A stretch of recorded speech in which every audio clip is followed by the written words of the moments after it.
Perkenalkan, nama saya Elia Pratama. Saya Cynthia Nopianti Isa Laluni Pensla. Nama saya Harison Juaro. Kenalkan, nama saya Naurulita Priyani. Perkenalkan, nama saya Oktaviani Pinati. Hai semua, perkenalkan nama saya Oktin Alfirianita. Perkenalkan, nama saya Selvia Triwahyuni. Perkenalkan, nama saya Sisilia Martalia. Perkenalkan, nama saya Sofiro. Perkenalkan, nama saya Sri Dewi Wulandari. Hai, perkenalkan, nama saya Septiana. Perkenalkan, nama saya Yesi.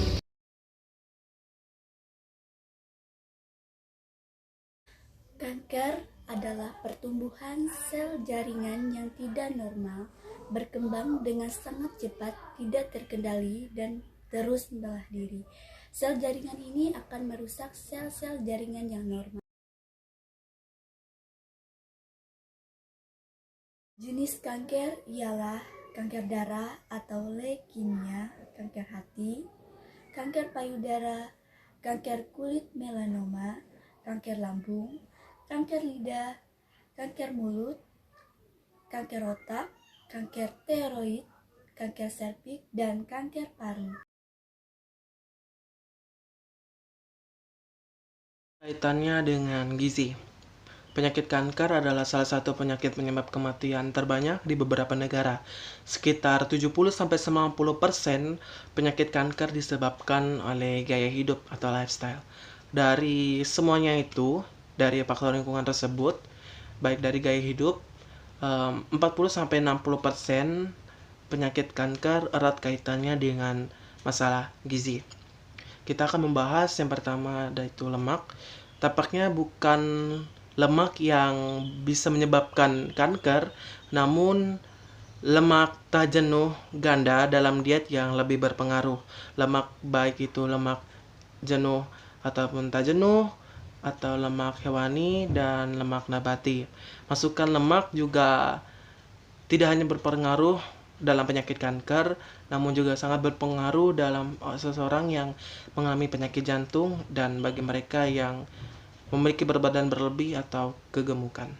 Protein, kolerasi antara konsumsi protein dengan kanker dipengaruhi oleh kolerasi yang tinggi antara konsumsi protein dengan zat gizi lain, terutama lemak. Dengan demikian, pengaruh langsung dari protein belum dapat ditentukan. Studi menggunakan hewan korban bila diberi makanan secara ad libitum dengan kandungan protein 10-15% kalori. Total insiden tumor tidak dipengaruhi, meski beberapa tumor tertentu seperti bladder papilloma dan tumor payudara ditingkatkan oleh peningkatan masukan protein. Yang ketiga, vitamin C. Apa sih yang dimaksud dengan vitamin C dan apa juga perannya untuk sel? Vitamin C merupakan antioksidan non-enzimatik yang memutus rantai hidrofilik dan prooksidan, yaitu zat yang berfungsi sebagai antioksidan dan oksidan yang kurang reaktif. Secara umum, vitamin C dapat dikonsumsi dengan dua cara, yang pertama secara oral dan kedua intravena. Kebutuhan harian dalam mengonsumsi vitamin C dipengaruhi oleh beberapa faktor. Yang pertama, faktor usia. Yang kedua, jenis kelamin. Yang ketiga, faktor beresiko.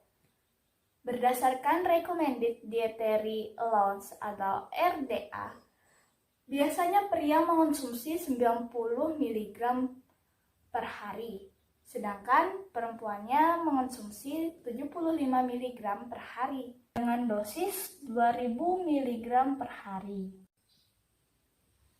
Peran vitamin C pada sel yaitu 1. Mencegah kerusakan sel akibat stres oksidatif. Yang kedua, menginduksi apoptosis sel kanker.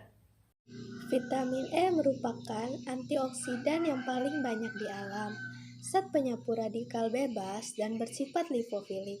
Vitamin E berfungsi sebagai pelindung terhadap peroksida lipid dan menyumbangkan hidrogen ke dalam reaksi dan menyekat aktivitas yang dilakukan oleh peroksida memutuskan reaksi berantai yang mengalami kerusakan.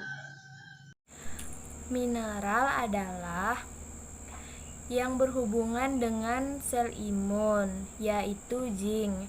Zinc ialah membantu tubuh menghasilkan antibodi dan menstabilkan membran sel. Selain itu, mineral-mineral lain yang tidak kalah penting dalam membangun sistem imun tubuh adalah selenium yang berperan dalam proses detoksifikasi atau pengeluaran racun dari dalam tubuh.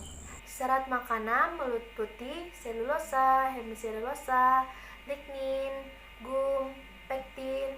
Sumber utama serat makanan adalah sayuran, buah-buahan, biji-bijian utuh. Dari beberapa studi epidemiologi, didapatkan korelasi antara konsumsi serat makanan dengan risiko kanker kolon. Pada studi dengan manusia, masih belum cukup informasi tentang komponen dari serat makanan dan pengaruh terhadap risiko kanker. Diperkirakan jenis serat memegang peranan penting. Pada beberapa studi lain juga diamati hubungan dengan zat gizi lain karena walaupun terdapat korelasi yang kuat antara risiko kanker kolon dengan pola makanan tinggi serat, komponen diet lainnya mungkin berpengaruh terhadap korelasi lain. 7. Makanan olahan. Cara penyimpanan dan pengolahan makanan bervariasi antar negara, dan perbedaan ini memberikan kontribusi yang besar dalam variasi beberapa jenis kanker. Zat-zat yang bersifat karsinogenik dapat terbentuk pada waktu penggaraman, pengasaman, dan pengasapan makanan. Pengasapan makanan dapat membentuk senyawa hidrokarbon polisiklik aromatik. Beberapa di antaranya diketahui bersifat karsinogenik pada hewan. Penggaraman dan pengasaman dapat membentuk senyawa nitrosamin yang bersifat karsinogenik untuk mulut dan lambung. Bukti-bukti dari epidemiologi menunjukkan bahwa masyarakat yang banyak mengkonsumsi makanan yang diawetkan dengan cara diasinkan maupun diasap, lebih banyak memiliki insiden kanker lambung dan esofagus yang lebih banyak.